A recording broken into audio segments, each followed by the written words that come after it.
Ya, les decía, es un tema que muchas veces lo pasamos de soslayo, pero está comprobado a raíz de todos los estudios actuales que la fotopolimerización, el grado de fotopolimerización, o como quieran llamarle, el grado de conversión de monómeros a polímeros de las resinas es fundamental para la durabilidad de las restauraciones que hacemos, especialmente en operatoria y casi todo en odontología, porque creo que una gran parte, si no la mayoría de los materiales que se utilizan ahora en odontología son fotopolimerizables, ¿no? Entonces, es importante realmente tener en cuenta estos detalles. Muchas veces en la clínica, no muchas veces, siempre los estudiantes nos preguntan, ¿y qué lámpara debería comprarme? ¿Qué lámpara es mejor? Etcétera. Y es importante conocer algunos aspectos de las lámparas que nos pueden ayudar incluso a poder determinar em, qué lámpara podríamos comprarnos, qué condiciones podríamos buscar en las lámparas que queremos comprar, etcétera. Lo primero que hay que ver en las lámparas es la longitud de onda de la energía que emiten, porque recordemos que las lámparas que utilizamos para fotopolimerizar emiten una luz azul. Eso quiere decir que esa energía tiene una determinada longitud de onda. Utilizamos lámparas que emiten luz azul por una razón, no es simplemente un adorno, ¿no es cierto? No, porque eh, puede ser luz verde, luz roja, luz amarilla, qué sé yo, pero no, tiene que ser una luz azul. ¿Por qué? Porque en realidad no es lo que buscamos el color, lo que buscamos es el rango de energía que emite esa lámpara. Y la luz azul es un rango de energía y ese rango de energía se puede medir a través de la longitud de onda que emite como energía la lámpara de fotopolimerización. Entonces, ese es uno de los aspectos. El otro es la intensidad de la luz que emana, de la energía que emana la lámpara, ¿no es cierto? Eso también es bien importante. Hay lámparas que emiten luz azul, como las chinas, por ejemplo, pero que su intensidad es muy baja, y aunque parezca que es una luz intensa, pero su intensidad es muy baja. Y nosotros tenemos una forma de medir las lámparas que es en miliwatts por centímetro cuadrado. Entonces, hay lámparas en el mercado desde que creo que valen 200 bolivianos hasta lámparas que valen 11.000 bolivianos. Y obviamente hay alguna diferencia, hay diferencias, ¿no es cierto? Porque no puede ser que una lámpara que valga 200, 300 bolivianos tenga las mismas cualidades que una lámpara que vale 11.000 bolivianos. No es solamente el gusto de, digamos, del odontólogo por tener una barata o por tener una cara y a lo mejor de repente, no sé, jactarse, digamos, ¿no? De que tienes, en realidad no es eso, porque las lámparas adecuadas para polimerizar bien los materiales actuales necesitan de ciertos requisitos como estos que les estoy hablando, la longitud de onda, la intensidad y además otro más que es el tiempo, ¿no? El tiempo en el que la energía que emana de la lámpara actúa sobre la resina en este caso, ¿no?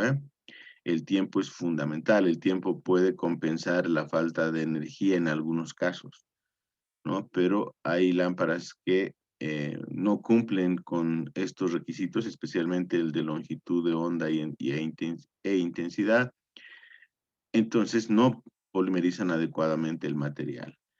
A veces cuando estamos polimerizando resina, colocamos de repente un estrato de a lo mejor, no sé, digamos unos 2 milímetros, ponemos unos 20 o 40 segundos como dice el protocolo, pero en el protocolo no está especificada la intensidad, las cualidades de la lámpara, por si acaso.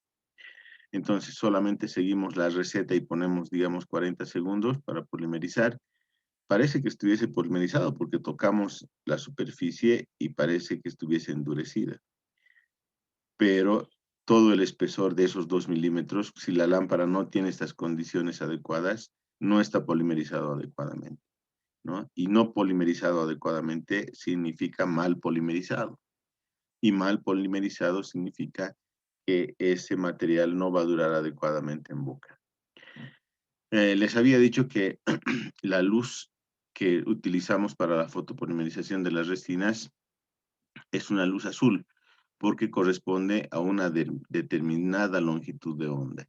Y todo el espectro que nuestro cerebro percibe en cuanto a colores, en realidad es lo que nuestro cerebro percibe en cuanto a la energía de la luz natural, es decir, de la luz del sol. Sabemos bien que la luz del sol es energía, ¿no es cierto? Más allá de que alumbre, etcétera, etcétera, es porque es energía. Y tan claro es que es energía que nosotros podemos almacenar la energía de la luz del sol en paneles solares, ¿no es cierto? Eso que se usa tanto ahora, y podemos tener energía eléctrica, por ejemplo, ¿no ve? Entonces, esa es una prueba muy clara de que la luz es energía. Y dentro del espectro electromagnético que conocemos, que conoce el ser humano, están estos rangos de energía. Desde la energía que nosotros conocemos, digamos, con menor longitud de onda, que serían los rayos cósmicos, luego están los rayos gamma, los rayos X, luego están los rayos ultravioleta, luego viene la luz visible, que es apenas este rango, fíjense, esta partecita del espectro electromagnético es lo único que nuestro cerebro es capaz de captar. Luego están los rayos infrarrojos, microondas, los rayos, las ondas de televisión, de radio, etcétera. Fíjense que el espectro electromagnético es muy amplio y eso es apenas lo que conoce de repente el ser humano, ¿no es cierto?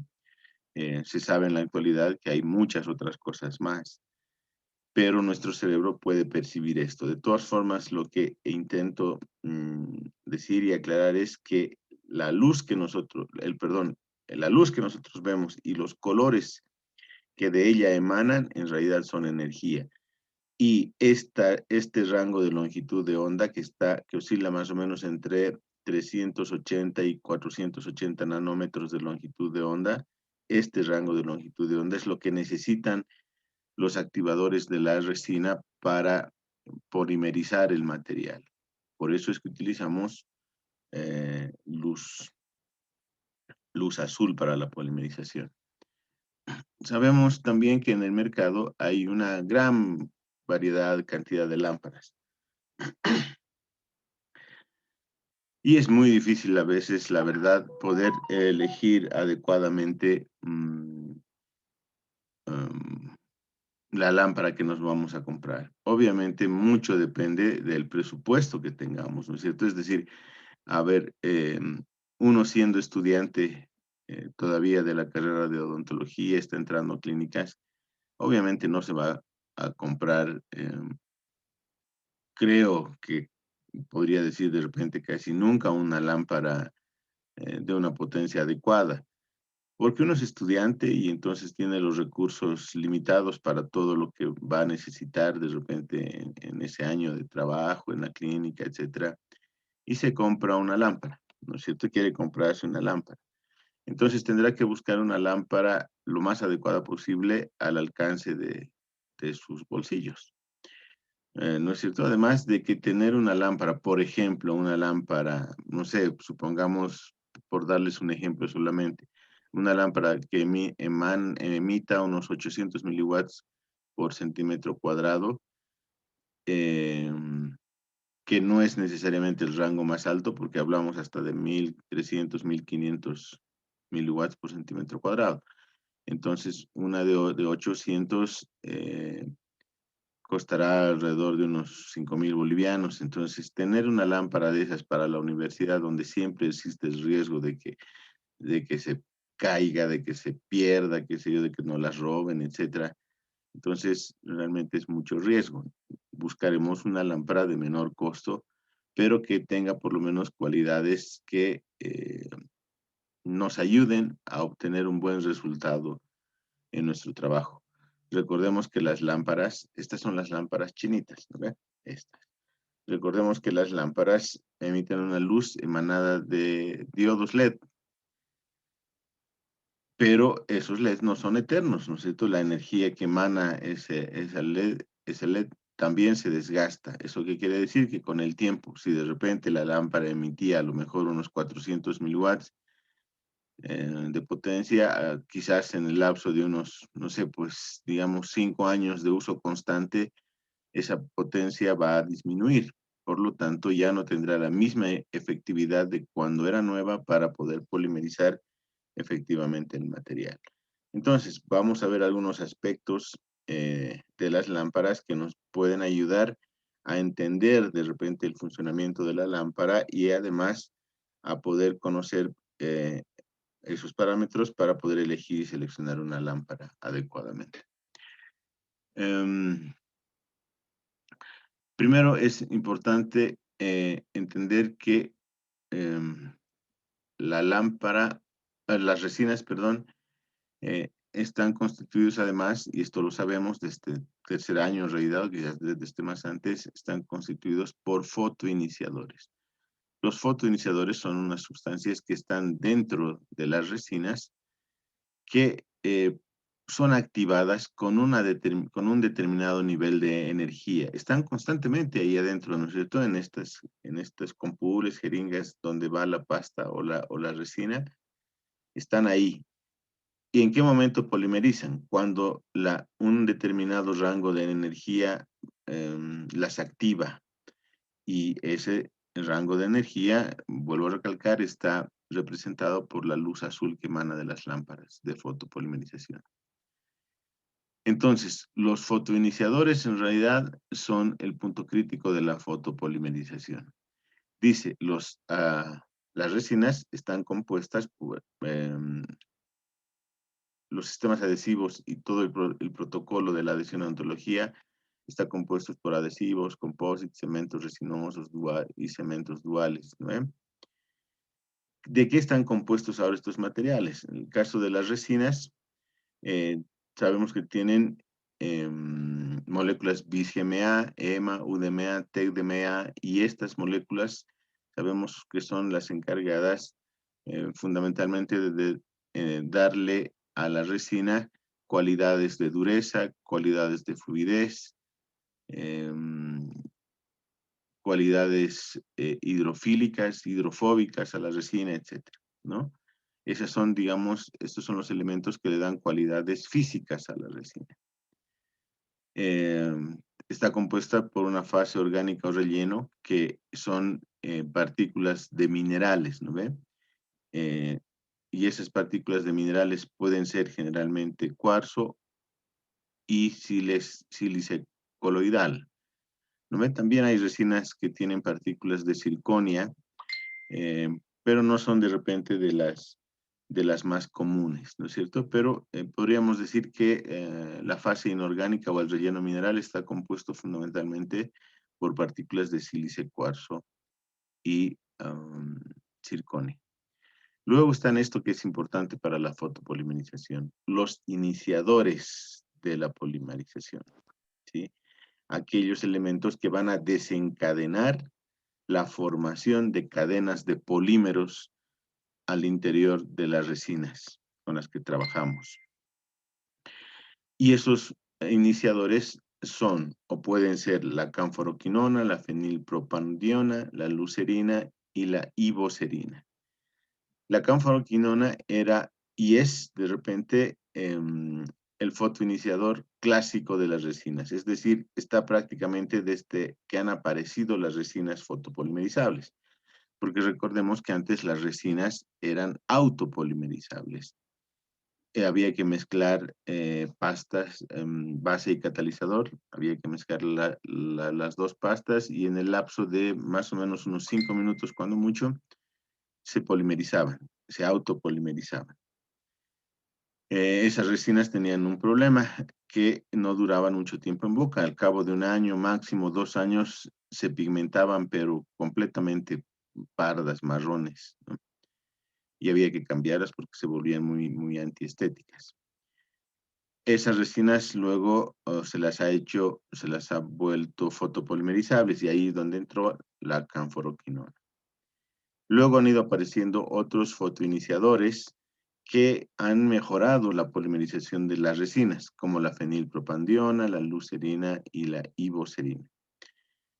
¿Cuál era el problema de la canforoquinona?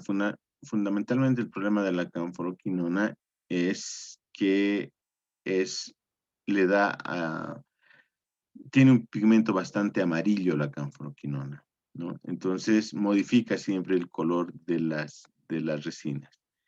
Esto es, además, que necesita un determinado rango de longitud de onda para que comience la fotopolimerización. Estos otros fotoiniciadores, fenilpropandiona, lucerina y goserina, especialmente la lucerina, no tienen ese pigmento amarillo tan intenso.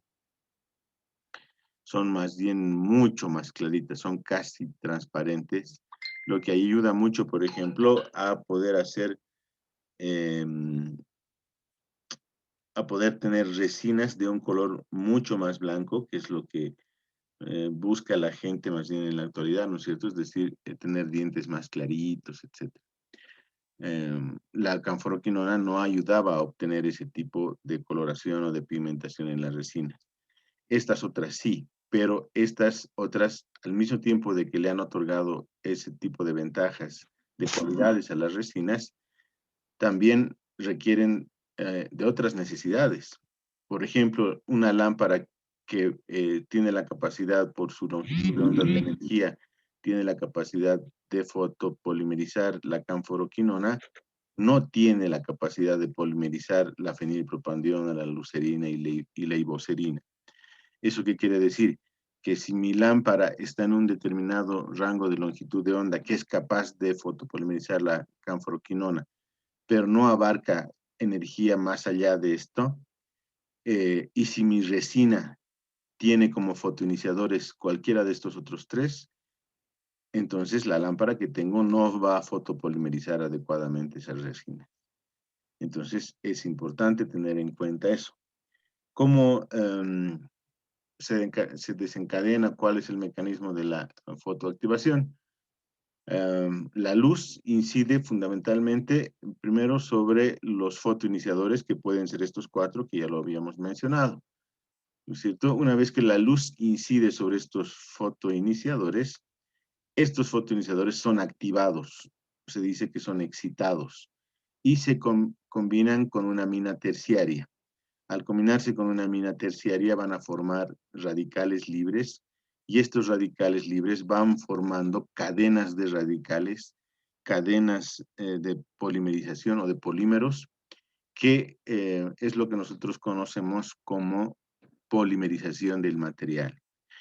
Para entenderlo de forma más simple, al inicio, antes de la polimerización, los monómeros en una resina están separados. Hagamos de cuenta que son puntitos, ¿no es cierto? Puntitos que están separados, todos separados. El momento en que se desencadena la polimerización, todos esos puntitos, esas moléculas van buscando cómo unirse con otras, van buscando pares para unirse. Y empiezan a unirse, todas rapidito empiezan a juntarse, como a buscar pareja. Y empiezan ahí a formarse estas cadenas de unión, ¿sí? Estas cadenas empiezan a formarse de tal forma que se polimerizan, ¿no es cierto? Forman cadenas de polímeros, eso quiere decir. Y en ese momento es que la resina adquiere esa rigidez que nosotros estamos buscando. Dice, a medida que avanza la polimerización, disminuye la difusión de los radicales libres, lo que impide una conversión completa de los dobles enlaces a enlaces simples. Dice, suelen quedar sin reaccionar aproximadamente entre un 25 a un 40% de los dobles enlaces. ¿Qué quiere decir esto?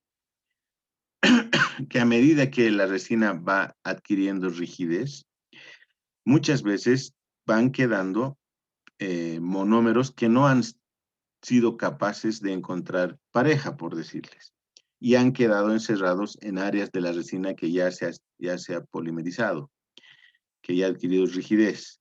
Y eso va sucediendo en diferentes lugares. Eso significa que dice aproximadamente en un 25 a un 40% de dobles enlaces no se forman. Un 25 a un 40% de la resina no se ha polimerizado adecuadamente. Dicho de otra forma, que cuando la resina se polimeriza incluso adecuadamente, puede polimerizarse un 60% de la resina efectivamente y en el mejor de los casos un 75% de la resina se fotopolimeriza adecuadamente. Fíjense este dato, incluso polimerizando adecuadamente la resina con una buena lámpara, no se fotopolimeriza el 100% de la resina. Es decir, no hay una conversión de monómeros a polímeros en un 100% de la resina con la que trabajamos.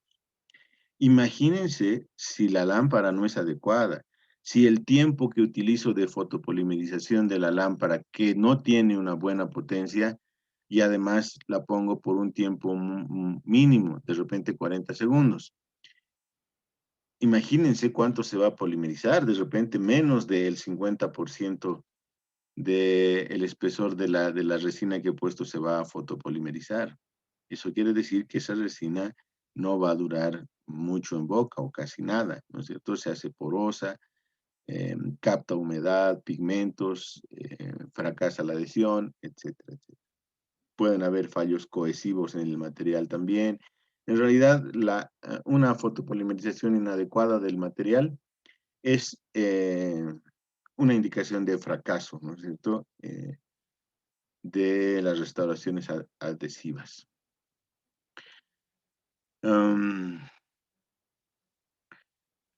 ¿Qué rango de longitud de onda de energía necesitan cada uno de estos fotoiniciadores que están presentes en las resinas actuales? Aquí podemos ver los rangos de longitud de onda de la energía. Aquí, en este sentido vertical, nos va a mostrar la energía, la intensidad, perdón, de la energía en miliwatts por centímetro cuadrado. Y aquí está el rango de longitud de onda. Esto se mide en nanómetros, por si acaso. La canforoquinona, que es el fotoiniciador más común y antiguo de las resinas, necesita un rango de longitud de onda que está aproximadamente entre 400 y 500 nanómetros. Esto que está en verde. Fíjense, entre 400 y 500 nanómetros. Este es el rango de longitud de onda de energía que necesita la canforoquinona para activarse.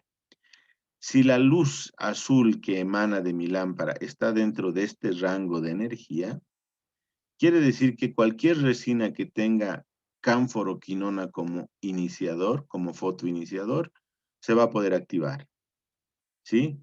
Pero ahora fíjense, la fenilpropandiona necesita una longitud de onda de energía que oscila entre 400 y 450 nanómetros de longitud de onda. Es esto que está aquí en rojo, este. Es decir, aquí está el grado de longitud de onda que necesita la fenilpropandiona para ser activada. Fíjense que si mi lámpara solamente emite una energía que está en este rango, no va a poder polimerizar la resina que tenga fenilpropandiona como fotoiniciador, porque no está dentro de su rango de longitud de onda. La lucerina, esta que hace, por ejemplo, que las resinas puedan ser más blancas ahora, ¿no es cierto?, más claritas. Estas necesitan una energía que están en un rango de longitud de onda entre 350 y 430 nanómetros. Aquí abajo está. La lámpara que podía polimerizar bien la canforoquinona no va a polimerizar nada, en este caso a la resina, porque no abarca absolutamente nada la longitud de onda que requiere la lucerina. Y por último, la ivocerina, entre 370 y 460 nanómetros de longitud de onda de energía. Está como al medio de las dos, entre la lucerina y la fenilpropandiona. Fíjense que tampoco va a alcanzar esta energía para poder polimerizar las resinas que tengan ibocerina, por ejemplo, ¿no?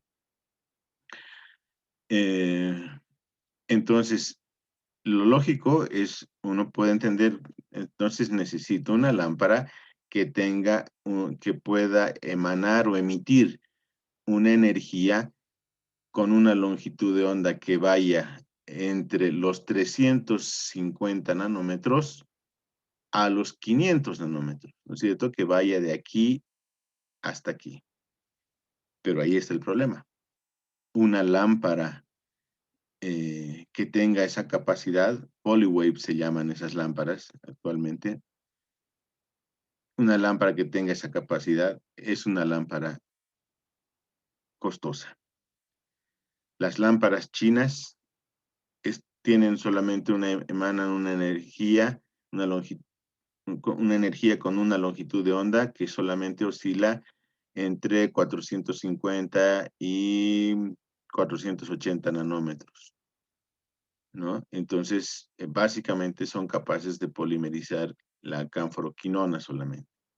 Ahora, muchas resinas en la actualidad combinan sus fotoiniciadores, es decir, tienen canforoquinona, tienen lucerina, ¿para qué? Para que puedan hacerse resinas un poquito más claras de repente, ¿no?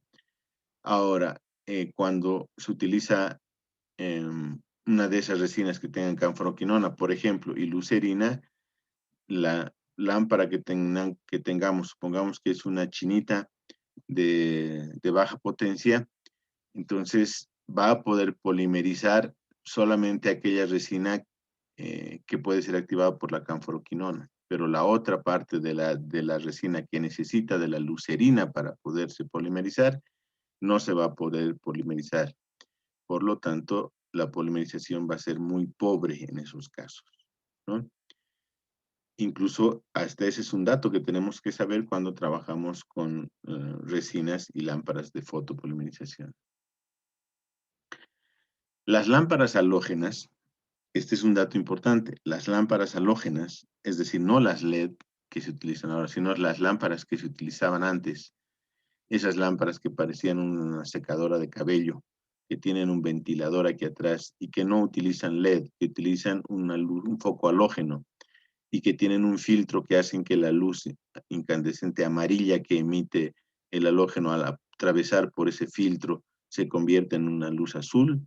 Esas lámparas que ya no las utilizábamos, por ejemplo, esas lámparas sí tienen la capacidad de llegar a cubrir todo este rango de longitud de onda, pero tienen un pequeño defecto, que su intensidad es baja, pero al mismo tiempo, ese pequeño defecto se lo puede compensar con el tiempo de polimerización. Es decir, yo tengo esta lámpara, sé que va a cubrir todo este rango de longitud de onda de energía que requieren las resinas actuales, pero su potencia no es precisamente la óptima. Si yo tenía que polimerizar una resina 40 segundos, entonces la polimerizaré, fotopolimerizaré un minuto, porque voy a compensar la intensidad de la lámpara con el tiempo de fotopolimerización. Entonces, estas lámparas, que ya muy poco se las utiliza, que todavía algunas casas dentales las venden, he visto especialmente en el Alto, cerca de la universidad, he visto en varias casas, estas lámparas sí son útiles. Las lámparas LED, las que se llaman de segunda generación, por ejemplo, donde están todas las chinitas. Esas lámparas solamente pueden polimerizar o activar la canforoquinona, es decir, resinas que tengan como fotoiniciador la canforoquinona, ¿sí? Y aquí están varias marcas de esas lámparas, digamos, ¿no? Donde además están involucradas prácticamente todas las chinas que venden ahora a precios bajos, hablamos de, creo que desde 200, 300, hasta creo que 400, creo que no valen más de eso esas lámparas. Pero tienen este problema, ¿no? Tienen ese problema con las resinas actuales. Las lámparas LED de tercera generación, esas sí cubren todos los rangos de energía que necesitan los fotoiniciadores actuales, ¿sí? Y esas lámparas, fíjense la cantidad de modelos, digamos, que tenemos son menores, Son muy buenas lámparas, la verdad. Quizás como mayor expresión de este tipo de lámparas de tercera generación está la Valo de Ultradent, que es una muy buena lámpara, pero que es una de las más costosas de todas las lámparas, ¿no? Pero es una muy buena lámpara con una intensidad adecuada, magnífica en realidad, ¿no? Y hay otras de repente poquito más económicas, la Blueface de Ivoclar, la Blueface 20i, la Blueface G2. Entonces, tenemos, digamos, un cierto mercado en nuestro medio donde podemos elegir algunas lámparas, porque lámparas que se asemejan a estas, la Elipar de 3M, por ejemplo, debe estar alrededor de los 6.000 bolivianos, pero esta está el doble prácticamente, está casi el doble de eso, ¿no? Pero estas están en capacidad de emitir una energía con una longitud de onda que sea capaz de cubrir las necesidades de todos los fotoiniciadores actuales. Fíjense esto, fíjense, esta es una lámpara Valo. Miren, fíjense la intensidad de la luz. Fíjense, esta es una regla obviamente de plástico. Fíjense dónde está la intensidad máxima de la luz. Llega hasta aquí, la máxima intensidad de la luz. Eso quiere decir que cubre 1 milímetro aproximadamente por fuera de la fibra óptica. Aquí, a medida que va avanzando más, va reduciéndose la intensidad de la energía. Aunque emita una luz fuerte, ¿no? Uno puede pensar, esto polimeriza harto. En realidad, la parte efectiva de la energía de polimerización de la lámpara está solamente aquí. Por eso es que nosotros necesitamos colocar estratos de resina que sean lo más delgados posible, porque esto es lo que puede polimerizar efectivamente la energía de esta lámpara, ¿sí? Y esta es una lámpara costosa. Imagínense en el caso de las lámparas chinas, que también emiten una luz azul, pero no por eso son capaces de polimerizar efectivamente cualquier resina. Les he mostrado algunos datos ya. Entonces, ahí radica, por ejemplo, aquí también la razón por la cual se dice siempre que la distancia entre la punta de la lámpara o de la fibra óptica a la resina debe ser la menor posible. Se dice que debe ser como máximo 1 milímetro, es decir, debe estar prácticamente pegada, ¿no es cierto? La lámpara a la resina para que fotopolimerice adecuadamente, de repente 1,5 milímetros o de repente, en el peor de los casos, 2 milímetros de espesor de la resina. Por eso hay unos cobertores para las lámparas ahora que son de unos plásticos, unas como especies de fundas de plástico para las lámparas, de tal forma que uno pueda poner la funda, pegar la lámpara a la resina y polimerizarla así, para que la resina no se vaya pegando en la fibra óptica, ¿no es cierto? Y esas funditas obviamente son desechables. Otra de las cosas que hay que tomar en cuenta, especialmente cuando se hace restauraciones en piezas posteriores donde se está utilizando matriz metálica, es la angulación de la fibra óptica o de la punta, digamos, de la lámpara. Si nosotros inclinamos la lámpara así, fíjense que la matriz metálica va a impedir que la luz atraviese adecuadamente este lugar y llegue al fondo, por ejemplo, de la resina en un cajón proximal. La posición adecuada de la lámpara tendría que ser esta, ¿no? Que permita que toda la luz que emana de la punta de la fibra óptica pueda llegar a la resina que hemos puesto en la cavidad. Otra de las cualidades que tiene que tener una lámpara es el colimado de la luz, es decir, la concentración de la luz en un determinado punto. Fíjense cómo esta lámpara tiene la capacidad de concentrar la luz en un determinado punto. Sabemos que la luz sale así, ¿no es cierto?, en estas líneas de energía.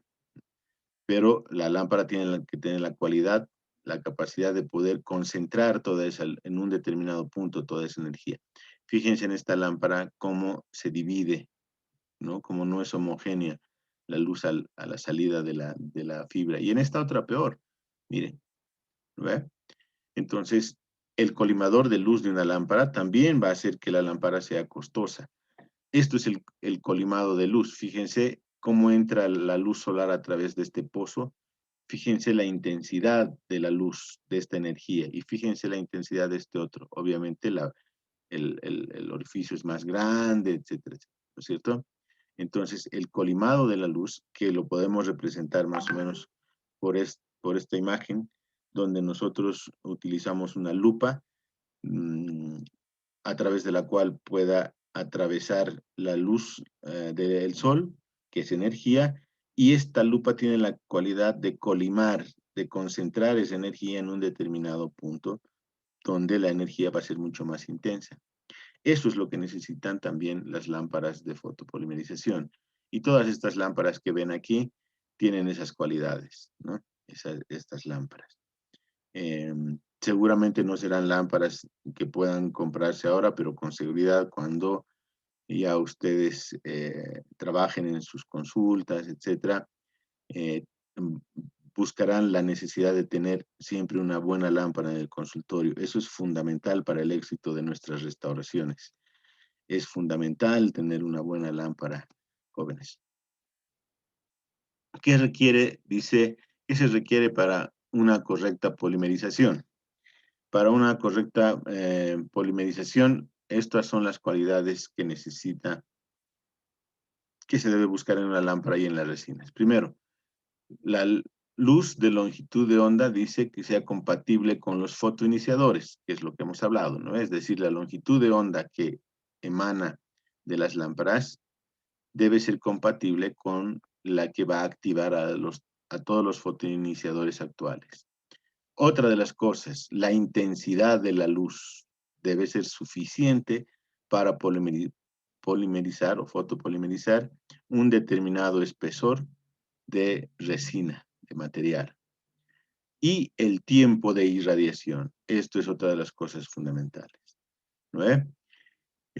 Si ustedes recuerdan los protocolos que tenemos para restauraciones adhesivas, en los protocolos, incluso en lo que pueden encontrar en textos en el internet, casi siempre dice fotopolimerizar el estrato por 40 segundos, otras dicen 20 segundos.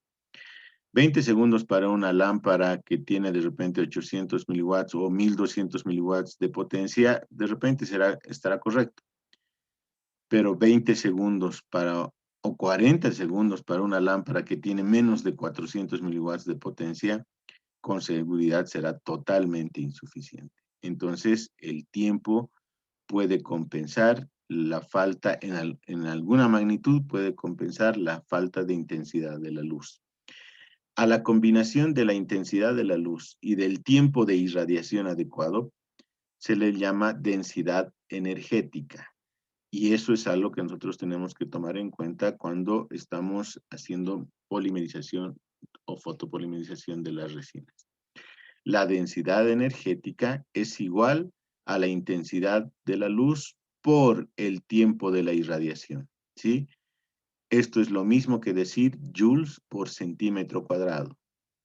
Joules por centímetro cuadrado es intensidad de la luz por tiempo de irradiación. Ahora, la densidad energética mínima que necesita 2 milímetros de espesor de resina para ser fotopolimerizada, para que se convierta de monómeros a polímeros de forma adecuada, la densidad que necesita para este espesor, que se necesita para este espesor, es de 16,000 miliwatts por segundo en un centímetro cuadrado, que es lo mismo que decir 16,000 joules por centímetro cuadrado, ¿no es cierto? Porque esto es lo que está aquí. Ahora, más allá del hecho de la fórmula y todo eso, está el hecho simple de que entendamos esto. Yo les había dicho que hay lámparas que tienen 800 miliwatts, que son adecuadas, que están buenas, que hay lámparas que tienen 1000, que están mejor, 1000 miliwatts por centímetro cuadrado, que hay lámparas que pueden tener hasta 1500, que son las más, digamos, fáciles de encontrar en el mercado. Pero fíjense que aquí dice que la densidad energética mínima que se necesita para polimerizar 2 milímetros de espesor de resina en un segundo, son 16.000 miliwatts de potencia. Entonces, si yo quisiera polimerizar en un segundo 2 milímetros de espesor de resina, mi lámpara tendría que emitir 16.000 miliwatts por segundo por centímetro cuadrado. Y esa lámpara no hay, ¿no ve? Entonces, pero este valor que nos da la ciencia nos puede ayudar a determinar cuánto tiempo debo polimerizar mi resina dependiendo de la potencia que emana de mi lámpara, ¿sí? Dice, tomando como referencia este valor, es posible determinar el tiempo mínimo de irradiación para conseguir una correcta fotopolimerización con nuestra lámpara. Y la conversión es fácil, es fácil. Miren, dice, si la intensidad de mi lámpara es de 1000 miliwatts, ¿cuántos segundos necesitaría yo polimerizar la resina de este espesor? ¿Cuántos segundos necesitaría para obtener estos 16.000 que se necesita para polimerizar adecuadamente esto? Mi lámpara emana o emite una energía con una potencia de 1000 miliwatts por centímetro cuadrado.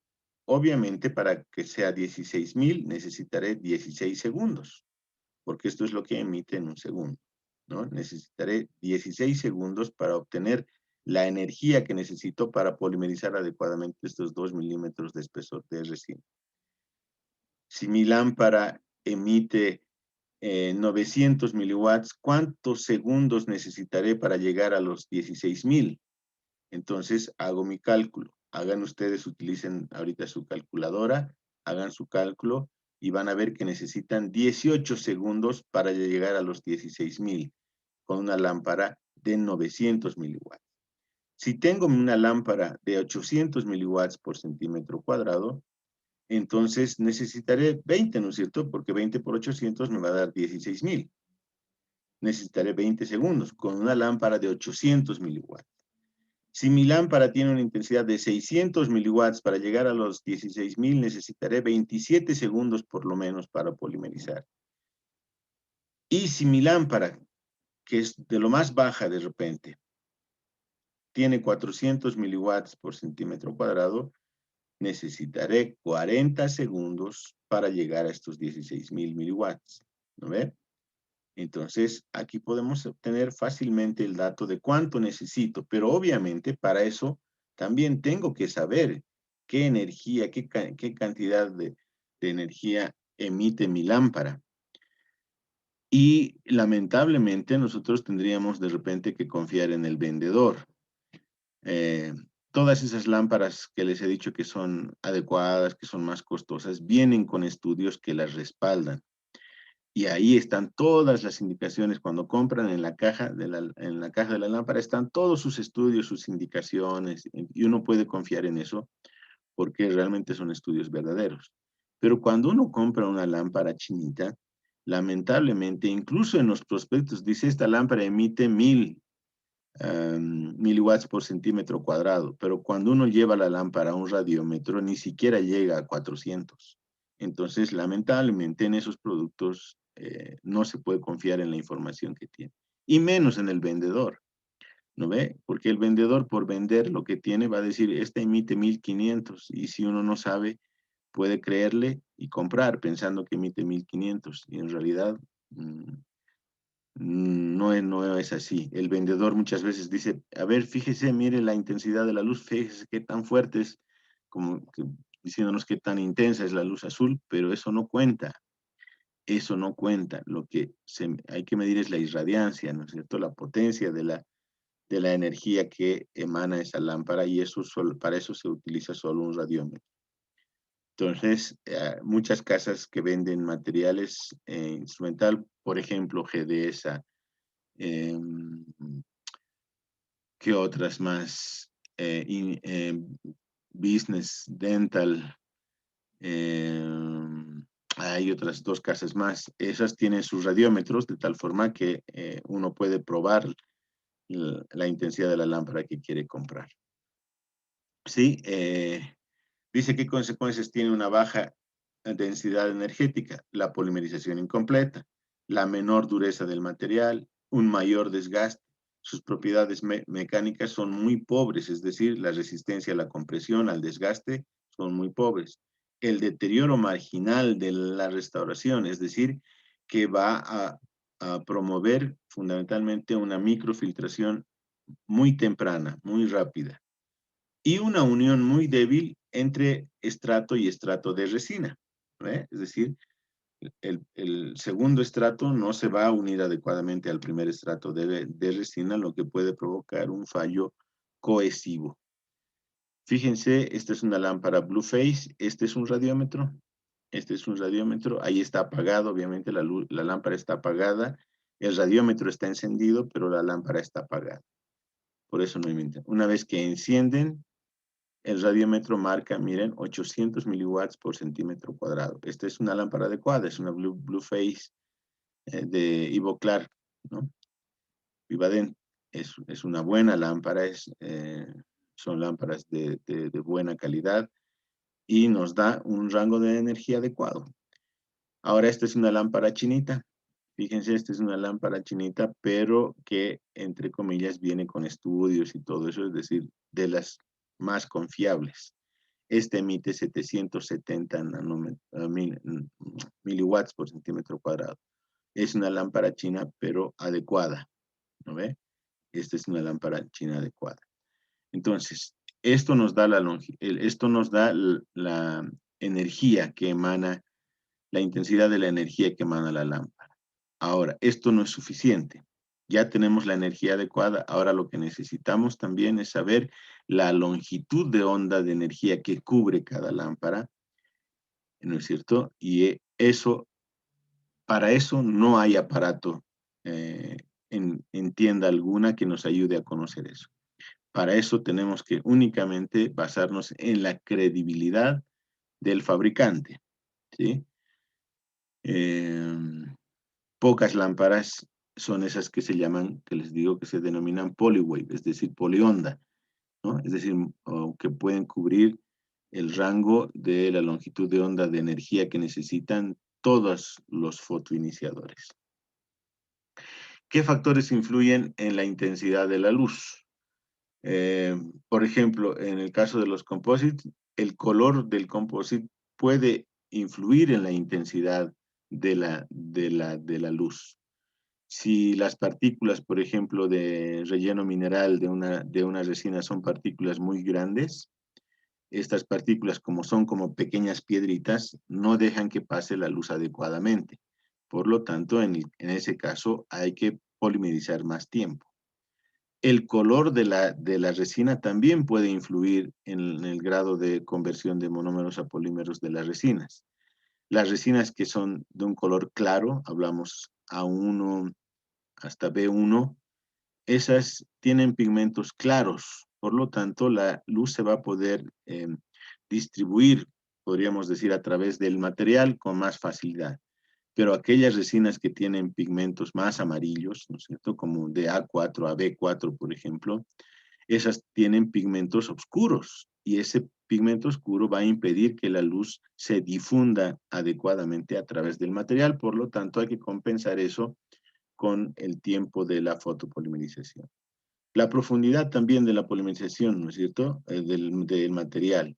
Si yo tengo una cavidad aquí superficial y la lámpara la puedo poner directamente, prácticamente en contacto con la resina, entonces pues mi lámpara va a llegar adecuadamente, la intensidad de la luz, mejor, de la lámpara va a llegar adecuadamente a todo el material.